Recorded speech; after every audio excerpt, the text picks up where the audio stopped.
Well, ladies and gentlemen, it seems like the modern audiences have officially found Final Fantasy VII Rebirth.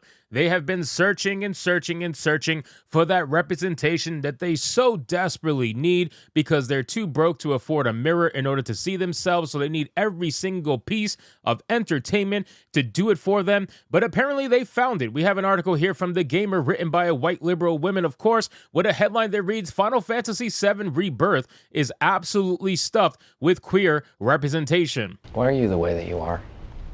Honestly, every time I try to do something fun or exciting, you make it not that way.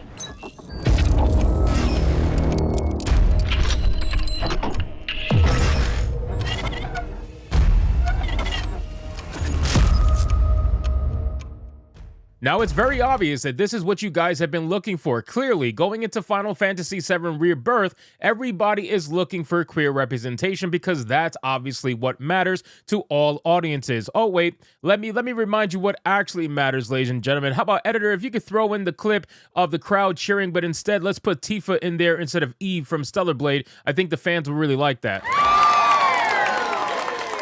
So this article says queer characters and stories are everywhere in Final Fantasy VII Rebirth, much more than any other game in this series. Yes, ladies and gentlemen, let's get into this video, guys, and this article from The Gamer. But of course, before we do, if you are new here, just consider hitting that subscribe button. I would greatly appreciate it, and like the video to push us out into that YouTube algorithm. So as I mentioned before, this article was written by Rhiannon Bevan, which, I mean, pretty obvious. Like, this is the person who wrote it. I mean, before you even saw her picture, I'm sure you could probably imagine what she looks like. We're going to have another article from The Gamer coming up in a separate video that was also written by a white liberal woman. It is what it is, man. This is how the modern gaming industry is.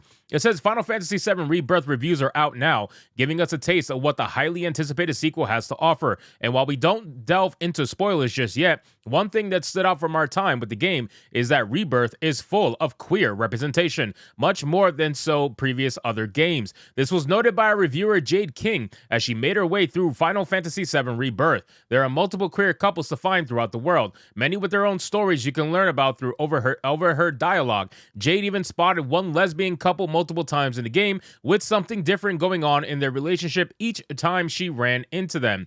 I mean, imagine going through this game. These people are tourists, right? These people are tourists. Every single one of them are tourists. They're not actual gamers, okay? If you're going through Final Fantasy VII Rebirth and you're actively playing that game and you're looking for anything that has to do with queerness because that's all you're looking for, that's pretty sad, man. This game has so much to offer that if that's all you're trying to find, that's pretty That shows me that you're not actually a fan of Final Fantasy. You're just a tourist who's here doing this because it's your job. And don't get me wrong, I understand that. I fully get it. Get your money. But still, don't try to pretend as if the game is not queer representing. I mean, look what happened with Final Fantasy 16. They literally made Bahamut gay, which till this day, I think was the most stupid decision ever. But I still enjoyed the game, and I still highly recommended the game to everybody I spoke to. But knowing that that shit was ultimate gay, honestly, I can't stand what they did to him. It's really sad.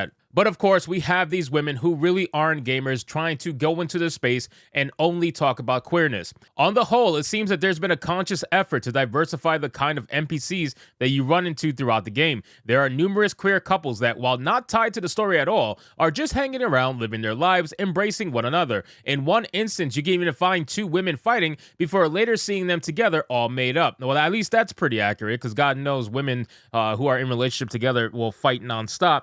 But I do find it pretty funny that they're trying to mention diversifying the kind of NPCs you run into throughout the game, where if you looked at the original Final Fantasy VII Remake, the NPCs were very diverse. I don't know why all of a sudden this is a thing, and I guess they're trying to make it into a thing because these are the times where people like this are finally finding out about these games. They probably never played them prior, and they're not really fans of the games prior, even though in their profiles they say that they are. But if you really were, you would not be acting like this. You would not pretend as if this is the first time you've ever had diverse NPCs. Like, come on, man. Like, you are clearly lying through your teeth. And I find it even funny that they're so desperate for representation. They're so desperate for it that they're willing to just take NPCs that are going throughout the entire city. They are absolutely not even important to the story whatsoever. They probably don't even say that much, but they're going to count it as representation because they're desperate to have it. I don't even know. Where's Glad? Glad would not be happy with this. Glad would be out here saying this is not proper representation. We need more. It says, while it's absolutely lovely to see these kind of smaller queer stories told organically throughout the game, yeah, I'm sure it's really organic, it's not too surprising that Square Enix has made more of an effort this time around. Final Fantasy VII Remake already improved on the queer representation of the original Final Fantasy VII, turning the entire cross-dressing segment into a celebration of the LGBTQ community. Rather than shy away from it, given how the original has aged, Square Enix went all out, making the scene more over the top while keeping its depiction of queer culture respectful. Well, my God. So I find it funny that they're trying to make the whole cross-dressing segment some sort of celebration and win for the LGBTQ community, when it's not that it's more over the top, let's just say, right? It's not that it's about more over the top now in this version. It's just simply based on technical limitations. I am sure Square Enix would have did this whole dance scene, this whole crazy scene in the original game if they had the technical ability to do so.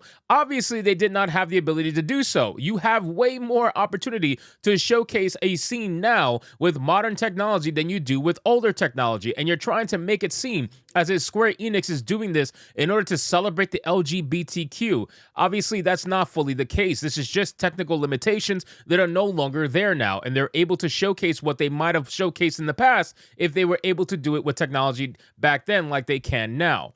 It says, with LGBTQ characters included in Final Fantasy 16 2, it's safe to say that Square Enix is actively working on representing queer identities in its games. This is particularly nice to see with Rebirth, since the studio could have hidden behind the argument that there wasn't much queer representation to be found in the original. Well, how do you know that? Again, this has to do with technical limitations, right? They couldn't really showcase a bunch of NPCs going through the town in the older games. They had a little bit, but they didn't have a lot. Now you have the ability to showcase a ton of characters on screen, so they can showcase whatever the hell they want. But yes, I do agree that they're putting in gay characters just because they feel like they have to, not because they feel like they want to. And this is a big difference, right? You guys want representation so bad that you're willing to take forced representation instead of true organic representation. And you'll call it organic because you think it's organic, but let's be real. These companies are only doing this because they feel like they're forced to. ESG and DEI has taken over a lot of these companies, and unfortunately, it's pushing them to have to do stuff like this